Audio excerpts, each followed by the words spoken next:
Okay, hi everyone. So today I want to actually talk about some problems that thumb draw archers face, especially regarding the thumb ring and how we use it. So the first thing I want to mention is about some people have told me that when they use the ring, they want to have a gap here. They will use it such that it's like this.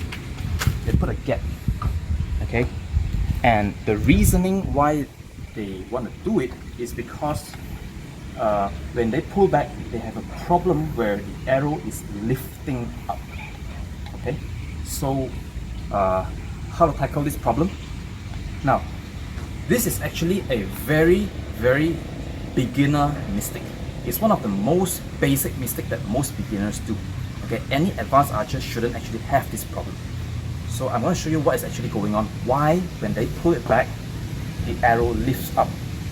Okay, so just look at my hand here. This is the correct way to hook a ring with a shallow hook. Okay, this is the shallow hook. For a deep hook, it's actually more like that. Now, when I do this, I want you to pay attention to this knuckle here, this joint here. Okay, this one here that I'm pointing to. This one relative to the position of the arrow. It should actually be above the shaft. Okay, with a shallow hook, the deep hook, you see, in either case is actually slightly above the shaft. So when we apply a side pressure, we are actually applying both sideways and downwards, and the arrow will not lift up. Okay. The problem why it can lift is because beginners often make this mistake. They hook too tightly. Have a look at what happened to the joint. Okay, this is the wrong method. This is too deep. Okay, hooking too deep. You can see the joint is actually below the shaft. This is wrong. When you're hooking too deep, I want you to now observe my thumb relative to my forearm here, with the correct way. Okay, it's actually, the thumb is aligned to my forearm. Okay, this is shallow with deep. Okay, it's actually still aligned. Now I want you to observe what happens when I hook tightly. Okay, I want you to see that the thumb has actually a slight upward orientation right now. If I pull like this, you see my thumb is pointing up relative to my forearm. See that? So when you hook too tightly, you are actually lifting. Your finger is lifting your thumb. And the more you pull back, the more you lift your thumb, and that is what lifts the arrow. Okay? If you do it like this, and you pull back very hard, like this, you are lifting your own thumb, which lifts the arrow. And that's why they have when they face this problem, they actually leave a gap here to avoid pushing the arrow up. And that's wrong. Actually, that's wrong. If you do it correctly, I have to actually face the target side instead of that side. So let's turn around a little bit.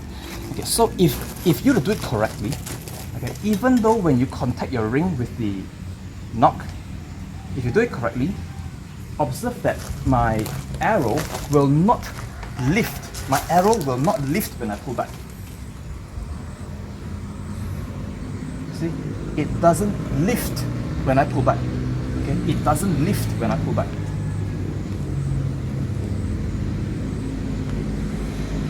And even if I do not apply a pressure sideways or downwards, I'm going to leave a gap here so that I do not touch the arrow now. The ring still touches the arrow, but my finger doesn't touch, and you still see that it will not lift the arrow. See, it does not lift the arrow. But as you can see, it goes sideways now because I'm not putting any pressure. So if you do it correctly, your arrow does not lift, even when your ring is contacting. Okay, so this is how you're supposed to hook. Okay. So if that helps. Now another problem is the second problem to tackle. Some people, they hook with the very tip of the finger like this. Okay. Now I do not suggest this method of hooking because your muscle here controls this movement, and the muscle here controls this movement. Okay, if that makes sense to you. So if you hook like this, okay, you are using the muscle here, which is very small, to hook your string. Whereas my preferred method is to use the bigger muscle here to control here. So when we pull it back, you want to actually focus on the section that's closer to this joint here. You see this crease here? The section that's closer here against the top half of the thumb. Like this. Okay. So the section just after the crease, not down here, but here, against the top half of the thumb. Like this. When you do it this way, you can apply pressure more relaxed to the side of the shaft. If you do it like this, it's very tense and you have to apply a lot of force to the back end of the arrow, which can result in the knock breaking. Because you see, if you hook that far away, okay, that far away, and you push, you're pushing here, there's a lot of distance here, that means a lot of leverage, and that can actually break your knock, especially, you know, plastic knocks. Whereas if we do it this way, you see it's actually nearer to the back end here, and that applies very little torque to the knock, and therefore we actually do not cause any damage here. If done correctly, when we do it like this, we actually apply very little force. It's very relaxed. See, I'm gonna intentionally lift my fingers just to show you how relaxed they are actually when we hook them. Okay, it's actually extremely relaxed. It is not like tight.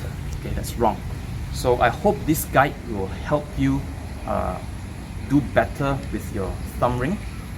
Thanks.